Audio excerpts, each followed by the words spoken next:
आज का Monday night raw का एपिसोड समर स्लैम के बाद का मस्ट सी एपिसोड था और WWE ने ये एपिसोड डिलीवर भी किया।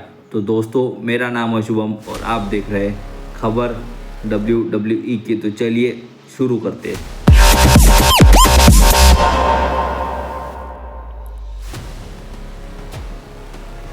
तो शो की शुरुआत ही लुडविग काइजर से होती है। लुडविग काइजर वहाँ पे आए थे और गुंथर को इंट्रोड्यूस कराए थे as a new world heavyweight champion winner.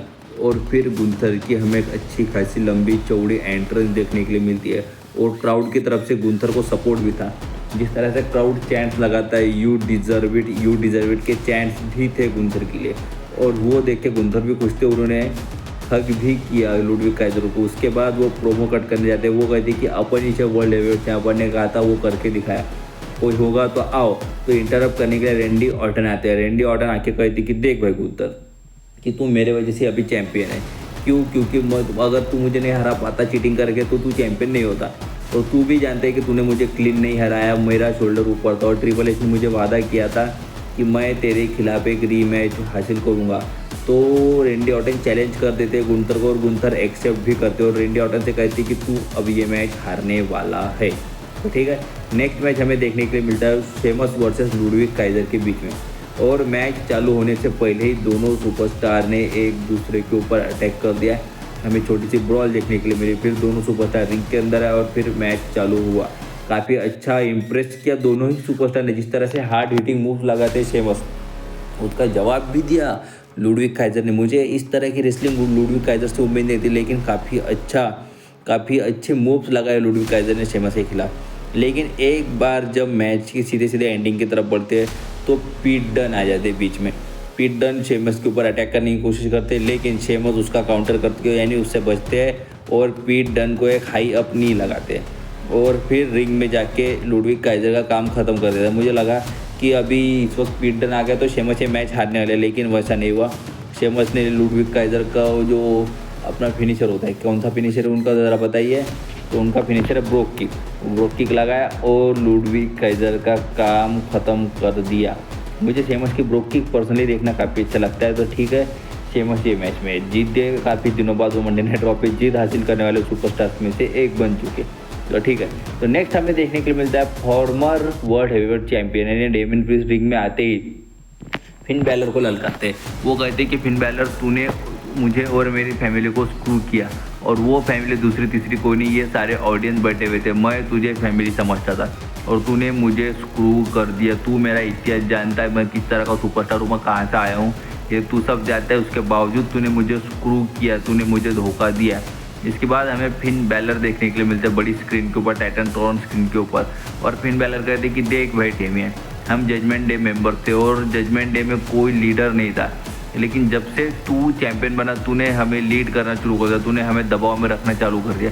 तभी हमने तय किया कि तुझे भगाएंगे यहाँ से। और याद कर, एक साल पहले जब मैं चैंपियन बनने वाला था, तेरे वजह से मैं चैंपियनशिप मैच में हारा था। इसके बाद हमें बाकी जजमेंट डे मेंबर्स भी स्क्रीन के ऊपर दिखाई देते। फिर नेक्स्ट हमें मैच देखने को मिलता है लायरा वेल्किया वर्सेस शेना बेजलर के बीच में मैच में बताने लायक ज़्यादा कुछ है नहीं। दोनों सुपरस्टार ने ठीक ठाक परफॉर्म किया, ठीक ठाक मूव्स लगाए। शेना बेजलर को इससे अच्छा बुक करना चाहिए, मुझे ऐसा लगता है, क्योंकि वो रोंडा राउजी को हरा बैठी है और जिस तरह का उनका NXT में रन था वो भी मुझे काफ़ी पसंद था। तो मैच सीधा सीधा ड्यूक्यू में एंड होता है और फिर जब सोनिया डिवेल और शेना बेजलर और जोई स्टार्क मिलकर अटैक करती है लायरा वेल्किया के ऊपर, तो सेव करने के लिए डैमेज कंट्रोल आता है और डैमेज कंट्रोल स्टैंड स्टॉल करता है। तो ठीक है, फिर नेक्स्ट सेगमेंट हमें देखने को मिलता है CM पंक रिंग में आते कहते कि मैं समझ में हार गया। वो ठीक है, लेकिन कोई लोग मुझे यहाँ पसंद नहीं करते क्योंकि मैं कभी हार नहीं मानता। मैं एक बार गिरा हुआ रहा तो मैं हमेशा उठ खड़ा होता हूँ, इसी वजह से कोई मुझे यहाँ पसंद नहीं करता। और मेरा ये एटीट्यूड है, मैं ये कंटिन्यू रखूँगा कि मैं कभी हार नहीं मानूंगा। और वो कहते हैं कि मैं एक बार हार गया लेकिन मैं ड्रू मैकेंटायर को ज़रूर हराऊंगा।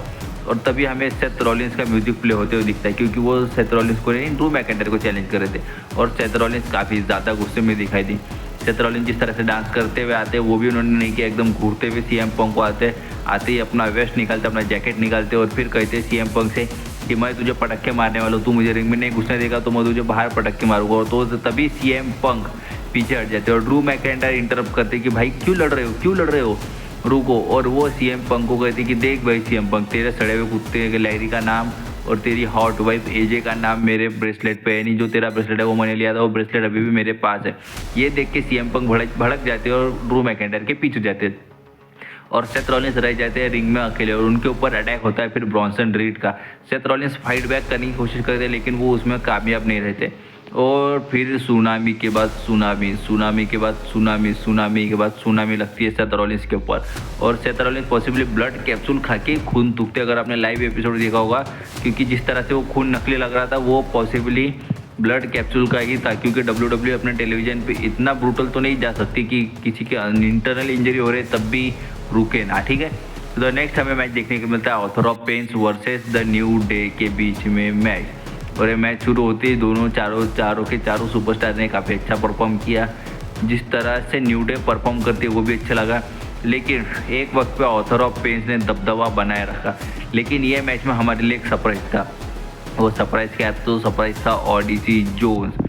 ओडिसी जोन्स ने रिंग के साइड में आके कैरियन क्रॉस के ऊपर अटैक कर दिया। इससे एक कार का ध्यान भटका और उन्हें पिन कर दिया। जेवियर वुड्स ने जीत गए और फिर ऑथर ऑफ पेन्स ने अटैक कर दिया जेवियर वुड्स के ऊपर।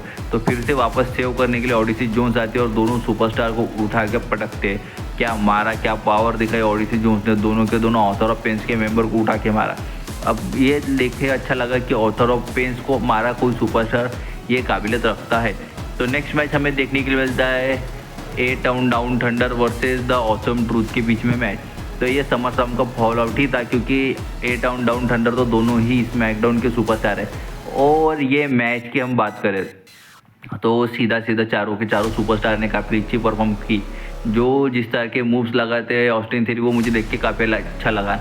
ऑस्टिन थेरी को अच्छा बुक करना चाहिए WWE को, क्योंकि एक टाइम पे उन्हें नेक्स्ट जॉन सीना कहा जा रहा था, लेकिन जब से विंस मैकमैन रिटायर हो गए तो उनके तरफ कोई देख भी नहीं रहा है। तो अगर सीधे मैच के एंड की तरफ बढ़े तो R-Truth के वजह से ही ये मैच आते, क्योंकि वो R-Truth एक मूव लगाने जाते हैं, वो लग जाता है मिस को और इसका फ़ायदा उठा के ऑस्टिन थेरी अपना फिनिशर लगा के पिन करके जीत जाते हैं। नेक्स्ट मैच हमें देखने के लिए मिलता है किसके बीच में, ज़रा कमेंट करके बताया तो मैं बता देता हूँ। Damien priest versus JD McDonagh के बीच में मैच। फिन बैलर ने ये मैच पहले ही कहा था, क्योंकि जब वो फिन बैलर को चैलेंज कर रहे थे डेमियन प्रीस्ट, तो फिन बैलर ने कहा कि मैं तुझसे नहीं लड़ूंगा, तुझसे लड़ेगा JD मैकडोना। JD मैकडोना ने क्या परफॉर्मेंस दी भाई ये मैच में, काफ़ी वक्त तक डोमिनेट करके रखा उन्होंने डेमियन प्रीस्ट को। मुझे लगा कि मैच वन साइड होगा, लेकिन ऐसा नहीं हुआ। और जब एक बार डेमियन प्रीस्ट थोड़े से डाउन रहते तो फिन बैलर अटैक करने के लिए आ ही जाते और उनके साथ डोमिनिक मिस्टीरियो और कार्लिटो भी थे। लेकिन डेमियन प्रीस्ट ने सबको मार के भगाया और फिन बैलर के ऊपर अटैक करने की कोशिश की, लेकिन वापस डोमिनिक मिस्टीरियो आ गए। तभी रिया रिप्ली आती है और वो पटक के मारती है लिव मॉर्गन को, और जब वो पावर बम देने जाते हैं टेबल के ऊपर तभी सेव कर लेते हैं डोमिनिक मिस्टीरियो द रिंग के अंदर। फिर रिया रिप्ली जाके थोड़ा सा अटैक करते हैं JD के ऊपर और साउथ ऑफ हेवन लगाते हैं डेमियन प्रीस्ट। तो फिर हमें नेक्स्ट मैच देखने को मिलता है सोनिया डेविल वर्सेस इयो स्काई के ऊपर, वो इयो स्काई के साथ। ये मैच पहले होने वाला था सोनिया डेविल वर्सेस डकोटा काई के बीच में, लेकिन बैकस्टेज डैमेज कंट्रोल के ऊपर अटैक कर देते तीनों के तीनों सुपरस्टार और इसी की वजह से ये मैच चेंज होता था। लेकिन जिस तरह के मूव्स इयो स्काई ने लगाए, जिस तरह के टॉप रोप पर से मूव्स लगाती है, वो काफ़ी ज़बरदस्त थे। और मुझे पॉसिबली यहाँ से डैमेज कंट्रोल का फेस टर्न भी देख रहा हूँ मैं। और ठीक है, मैच की सीधे एंडिंग की तरफ बढ़ते तो मैच के एंडिंग में उन्होंने अपना फिनिशर लगाया यूज़ करने और मैच में पिन करके जीत लिया। तो ठीक है, फिर हमें नेक्स्ट मैच देखने को मिलता alpha academy versus the white six का इन रिंग डेब्यू। यानी इससे पहले उनका डेब्यू हो चुका था, लेकिन वो पहली बार इन रिंग एक्शन में थे, यानी एक प्रॉपर मैच में थे। और काफ़ी ज़्यादा इंटरेस्टिंग ये मैच था। जिस तरह से WWE ने मैच बुक किया, तीनों के यानी 6 सुपरस्टार ने काफ़ी अच्छा परफॉर्म किया। और रिंग के बाहर अंकल हॉन्डी और एल्बा द विच यानी एल्बा द चुड़ैल बैठी हुई थी। हम शायद उन्हें कह सकते, सिस्टर एबिगेल भी कह सकते, लेकिन WWE उनका नाम एल्बा द विच बता रही।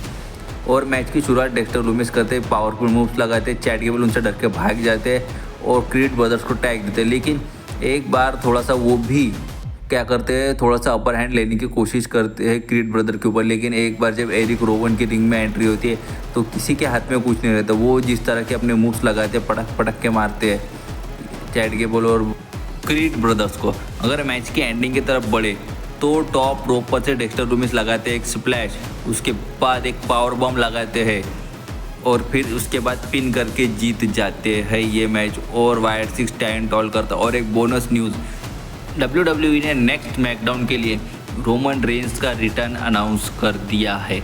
अब नेक्स्ट स्मैकडाउन मस्ट सी हो गई है, क्योंकि वहाँ पे रोमन रेंस आएंगे और ब्लड लाइन की स्टोरी लाइन किस तरह से चलेगी ये भी काफ़ी ज़्यादा देखने लायक बात होगी।